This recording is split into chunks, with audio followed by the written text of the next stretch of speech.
मौसम की बातें। प्यारे बच्चों, क्या आप जानते हैं कि साल में कितने मौसम होते हैं? साल में 4 मौसम होते हैं और एक मौसम बरसात भी होता है। गर्मी आई, धूप है छाई, आम और तरबूज भी साथ है लाई। सर्दी लाई ठंडी हवाएं, गरम कपड़े सबको लुभाएं। बरसात बरसी, बादल गरजे, नदी और तालाब सब भर गए।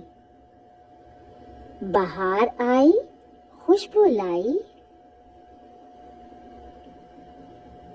फूलों ने दुनिया रंगीन बनाई।